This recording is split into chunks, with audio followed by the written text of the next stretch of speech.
قیامت قائم ہونے سے پہلے دجال بھی آئے گا، حضرت عیسیٰ علیہ السلام بھی آئیں گے، حضرت مہدی بھی آئیں گے، سورج ایک دفعہ مغرب سے نکلے گا، یاجوج ماجوج ظاہر ہوں گے۔ کچھ قیامت کی علامتیں تو ظاہر ہو چکی ہیں، حدیث میں آتا ہے عرض حجاز سے ایک آگ نکلے گی جو اونٹوں کی گردنوں کو روشن کر دے گی، یہ 7ویں صدی ہجری میں یہ آگ نکل چکی ہے، تقریباً محدثین کا اتفاق ہے۔ 700 سال پہلے 7ویں صدی ہجری میں آگ نکلی تھی بہت بڑے پیمانے پر عرض حجاز میں، تو وہ تو ایک نشانی ہو چکی ہے۔ تو کچھ نشانیاں ہو چکی ہیں، زیادہ تر نشانیاں کیا ہیں باقی؟ ایک نشانی یہ تھی، حدیث میں آتا ہے کہ یہ جو عرب لوگ ہیں نا، جو اونٹوں کے چرواہے، بکریاں چرانے والے غریب غربا، یتطاولون فی البنیان، ایک دوسرے سے بڑھ چڑھ کے بلڈنگیں بنائیں گے۔ تو عرب میں جو اونٹ چرانے والے، جو ان میں جو کرپٹ لوگ ہوتے تھے، وہ تو حاجیوں کو لوٹ کے گزارا کرتے تھے، پاؤں میں چپل نہیں ہوتی تھی، حفاتن عوراتن عالتن، حدیث میں آتا ہے ننگے پاؤں ننگے سر لوگ، ننگے بدن لوگ، ایسا نوٹ چھاپیں گے، ایسا پیسہ آئے گا کہ بلڈنگوں پر بلڈنگ۔ تو یہ تو دبئی میں، آپ شارجہ میں دیکھ لو، سعودی عرب بھی بنا رہا ہے، ایک بڑا شہر آباد کر رہا ہے، اور برج خلیفہ اتنی بڑی بلڈنگ بنا دی کہ اس کو آدمی دیکھتا ہے تو ٹوپی سر سے گر جاتی ہے اس کی۔ تو یہ بھی قیامت کی علامت تھی جو پوری ہو چکی ہے۔ تو کچھ علامتیں تو پوری ہو چکی ہیں، لیکن بڑی بڑی بہت ساری علامتیں باقی ہیں، تو جن میں ایک بڑی علامت ہے، سب سے بڑی علامت دجال کا ظہور ہے، حضرت عیسیٰ کا آنا ہے، امام مہدی کا آنا ہے، یاجوج ماجوج کا نکلنا ہے، سورج کا مغرب سے نکلنا ہے۔ بات آ گئی ہے تو ایک دلچسپ بات کیا ہے، آپ نے قیامت کی پہلی علامت بتائی کہ باندی اپنے آقا کو جنے گی، یعنی لونڈی اور غلام سے جو بچہ پیدا ہوگا وہ ماں کا بیٹا کم اور ماں کا باپ بولو زیادہ، ماں کا مولا اور ماں کا آقا زیادہ ہوگا۔ غلام کی مثال نہیں دی کیونکہ غلام مرد ہوتا ہے نا، اس پہ تصرف تھوڑا سا پھر بھی کم ہوتا ہے، یعنی وہ آپ کی ملکیت میں ہوتا ہے لیکن اس پہ کنٹرول کم ہوتا ہے کیونکہ آدمی ہے۔ جب عورت آپ کی ملکیت میں ہوتی ہے، لونڈی، اس پہ وہ تو کمزور ہے نا، اس پہ کیا ہوتا ہے آپ کا تصرف زیادہ۔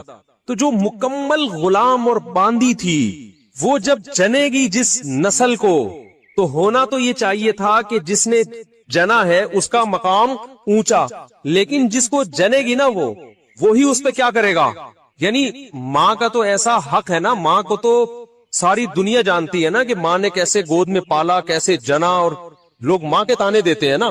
حضرت موسیٰ علیہ السلام نے جب حضرت ہارون کی داڑھی پکڑ کے کھینچی ہے نا، جب حضرت موسیٰ علیہ السلام کوہ طور پہ گئے تورات لینے، پیچھے بنی اسرائیل نے بچڑے کی عبادت شروع کر دی، ہارون علیہ السلام کو نگران بنا کے گئے تھے کہ ذرا ان کی حفاظت کرنا، بڑے نالائق لوگ ہیں، دائیں بائیں نہ ہو جائیں۔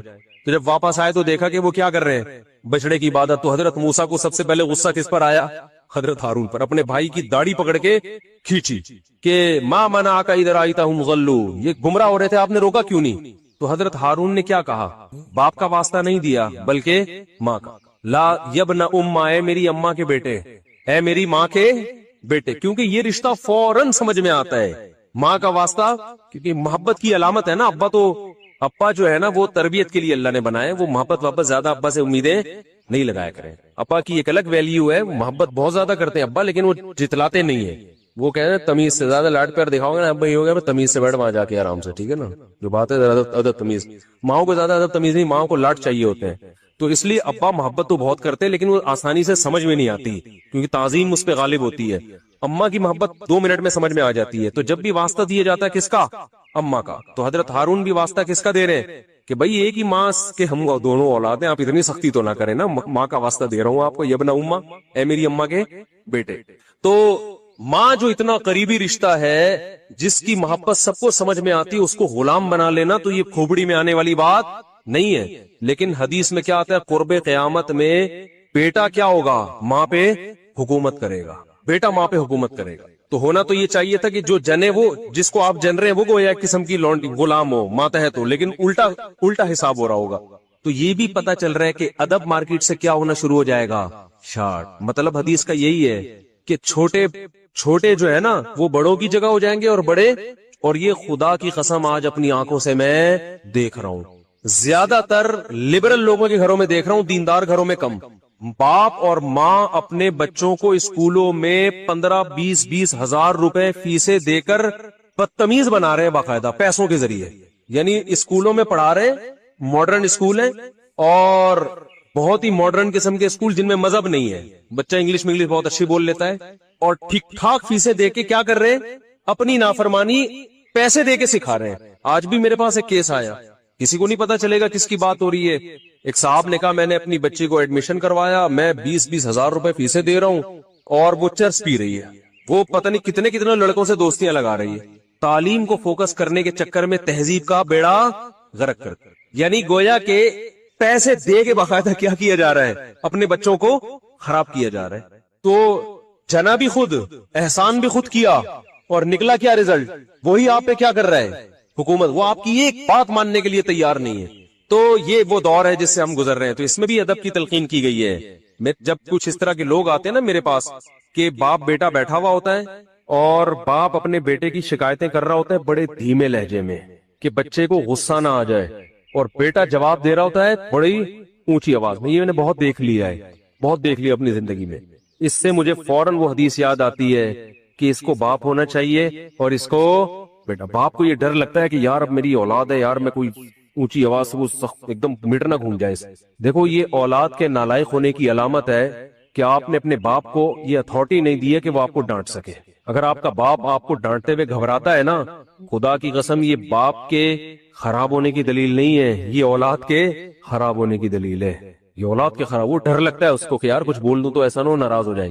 میں نہیں کہہ رہا اولاد پہ بیجا سختیاں کرے یا خام خامے ڈانٹ ڈپٹ کرتے رہے, اس سے تو ڈپریشن کے مریض بنتے, ماں باپ ظلم بھی کرتے ہیں. اس پہ میں انشاءاللہ بیان کروں گا کہ میرا ارادہ, میں نے جو سینٹ میں بل پیش ہوا نا کہ ماں باپ کو اولاد پہ ہاتھ اٹھانے کی اجازت نہیں, شوہر کو بیوی کو ڈانٹنے کی اجازت نہیں, تو یہ بالکل خلاف ہے. لیکن اس کا ناجائز فائدہ بھی اٹھایا جاتا ہے. تو ماں باپ کو بلا وجہ اولاد پہ ہاتھ اٹھانا شرن جائز. آج ایک صاحب بحث کرنے لگے کہ مجھے اجازت دی ہے شریعت نے کہ میں اپنے بچے کو تھپڑ مار سکتا ہوں. میں نے کہا آپ کو اجازت شریعت نے نہیں دی ہے کہ بلا وجہ آپ اپنے بچے پہ ہاتھ اٹھائیں, اور خاص طور پہ نابالغ پہ. نابالغ کے حقوق اسلام میں بہت زیادہ ہیں. ماں کو اجازت نہیں اپنا غصہ کسی اور پر ہے نکال کس پہ رہی ہے. میں نے ماؤں کو دیکھا ہے طبیعت خراب ہے, جھنجلا رہی ہے, بچے کو پڑھ کے طبیعت سے کوٹ دیا اس کو, وہ بیچارہ. بعض بچے ماں کی چنگیز خان جیسی مائیں ہوتی ہیں, وہ بچے ٹھٹر ٹھٹر کے ان کی جو گروتھ ہے نا وہی رک جاتی ہے ان کی. اتنا سختی کا ماحول انہوں نے گھر میں دیکھا ہوتا ہے. تو یہ نہ باپ کے لیے جائز ہے اور نہ ماں کے لیے. تو اس میں علماء کے واقعات بھی سناؤں گا کہ اپنی اولاد کو مارنے سے پہلے کیا ان کے اصول تھے کہ ہم زیادتی نہ کر بیٹھے. خلق من الماء بشرا, اللہ کہتے تمہیں اللہ کی قدرت سمجھ میں نہیں آتی.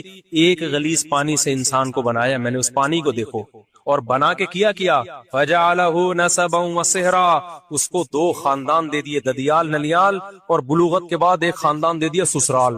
اتنی بڑی عزت دے دی اس کو, خاندانوں میں پیدا کیا. اس کی خوشی پہ ددیال نلیال بھی خوش ہوتا ہے, سسرال بھی خوش ہوتا ہے. اس کے رونے پہ ددیال نلیال بھی روتا ہے اور سسرال بھی روتا ہے.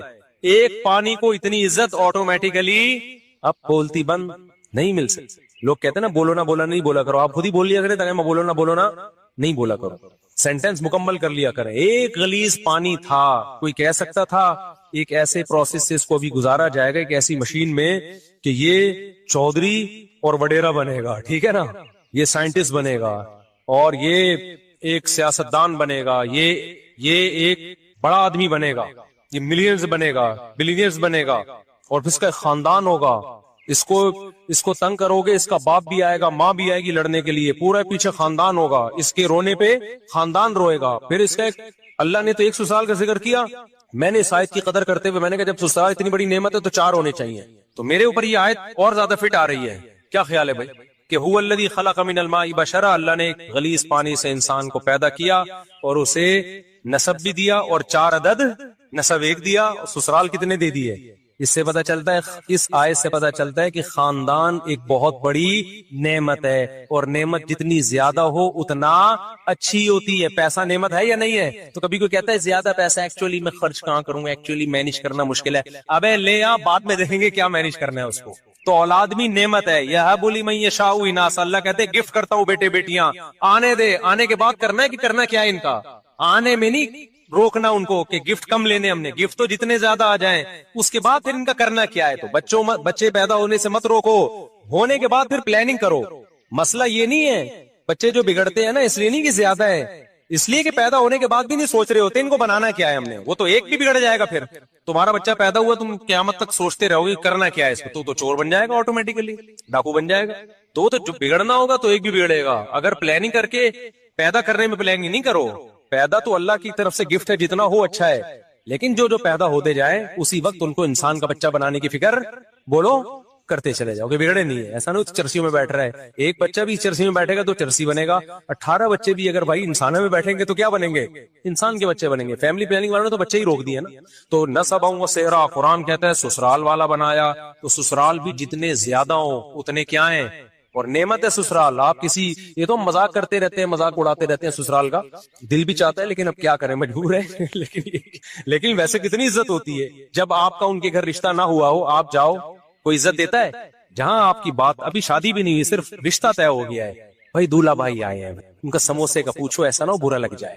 آپ کو پتا ہے ادھر برا, ادھر اس کو ٹینشن دی, پارسل کدھر کرے گا, یہ بہن پہ جا کے پارسل کرے گا. یہ سسر کو پتا ہوتا ہے داماد کو ذرا سا ٹارچر کیا, میرے سامنے تو کچھ نہیں بولے گا, یہ پارسل کدھر کرے گا, بیٹی بھی جا کے غصہ نکالے گا. کیسی رسپیکٹ مل رہی ہوتی ہے دامادوں کو. کیا خیال ہے بھائی, بیٹھیے آپ آئیے, ورنہ کون گھسنے دیتا ہے یار. اجنبی لڑکی ہوتی تو عزت دار لوگ تھوڑی گھسنے دیں, بغیرت تو آتے ہیں, آجا بھائی لیٹ کیوں آیا, تو کب سے انتظار کر رہی ہے. بوائے فرینڈ جو ہوگا نا تو اس میں تو آج کل پریشان ہوتے ہیں جن میں غیرت ہی نہیں ہوتی. تو قرآن کیا کہہ رہا ہے بھائی, یہ اس ٹاپک, یہ قرآن کہہ رہا ہے یہ آٹومیٹیکلی یہ ممکن کہ پانی کو اتنی عزت مل جائے, اس کے دنیا میں آنے سے پہلے اس کے خاندانوں کا انتظام ہو جائے, بلوغت کے بعد بھی انتظام ہو. یہ اگر آٹومیٹیکلی ہو رہا ہوتا تو اس کائنات میں اتنی بیوٹی, اتنا حسن نہیں ہوتا اس کائنات. یہی وجہ ہے کہ جو قرآن کے منکر ہیں وہ اس بیوٹی سے محروم. ان کے ہاں نہ سسرال ہوتا ہے نہ ددیال ہوتا ہے, ایک ننیال میں ایک عدد اماں رہ گئی ہے بس خالی ان کی, اور اس سے وہ جان چھڑا نہیں سکتے. ورنہ گورے کا بس چلے تو وداؤٹ اماں بچے پیدا ہوں, کلوننگ کے ذریعے, ٹیسٹ ٹیوب کے ذریعے, اماں کے رشتے سے بھی کٹا دے, بولو ریاست کے غلام بن کے رہو, بس تم اسٹیٹ کے غلام بنو, ٹیکس ٹائم پہ دے دیا کرو. وہ مجبور ہے, اماں سنگل مدر, سارا ان کا نہ ان کے یہاں سسرال ہوتے ہیں, نہ سالے ہوتے ہیں, نہ سالی ہوتی ہیں, نہ کزنیں, نہ سب سیٹ اپ آہستہ آہستہ کیا ہو گیا, ختم. کیوں؟ اللہ کی آیتوں کا انکار کیا. تو اللہ نے خاندانوں کی جو محبتیں تھیں وہ چھین کے اس کے بدلے میں ان کو کتے پکڑا دی اللہ نے, کہ اب ان کتوں سے دل لگاؤ. فرانس میں بھی کتے پالے جاتے ہیں, میرا ویزا ریجیکٹ ہوا اس چکر میں یورپ کا. انہوں نے کہا ہمارا مذاق اڑاتا ہے. میں نے کہا مذاق نہیں اڑا رہا بھائی, آپ تو کتے پالتے ہیں, ماشاءاللہ کتنے اچھے لوگ ہیں آپ لوگ, کتے پالتے ہیں. ہمارے کتوں کا حال دیکھو.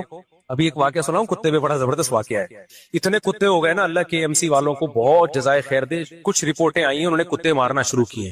ہوا یہ کہ کل ایک داڑھی والے صاحب آئے, داڑھی ان کی, تسبیح ہاتھ میں, یہی ہمارے دوست ہیں, اور ٹوپی ماشاءاللہ, بڑا پر نور چہرہ. مجھے کہتے ہیں مفتی صاحب مجھے ایک مسئلہ بتائیں. میں نے کہا کیا ہو گیا؟ کہتے ہیں یار وہ ایک کتا مر رہا تھا اور بالآخر اس نے دم توڑ دیا. تو KMC کی گاڑی مجھے نظر آئی. میں نے کہا یہ آپ لوگوں نے میں سے کسی نے مارا ہے؟ اس نے کہا ہاں. کہتے ہیں میں نے کہا بہت شکریہ آپ کا, اللہ جزائے خیر دے یار, یہ تو کتے بہت کاٹ رہے تھے انسانوں کو, تو شکر ہے آپ نے کچھ کنٹرول کیا. ایک نقاب میں خاتون ڈرائیونگ کرتے ہوئے نا گاڑی, کہتے ہیں میرے قریب آ کے رکی. انہوں نے میری بات کہتے ہیں سن لی. انہوں نے کہا کہ یہ آپ کہہ رہے کتا مارنے کے بارے میں؟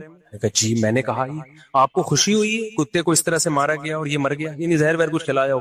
جی مجھے خوشی ہوئی ہے. تو آپ نماز بھی پڑھتے ہیں؟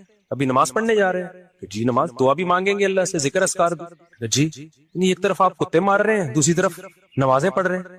مطلب یہ تھا کہ یہ کھلا تضاد نہیں ہے, یعنی ایک طرف آپ ٹوپی پہن کے داڑھی پہن کے اتنے اچھے کام بھی کر رہے ہو اور دوسری طرف ان مخلوق پر کتوں کے ساتھ یہ ظلم, یعنی عجیب اسلام ہے آپ کا.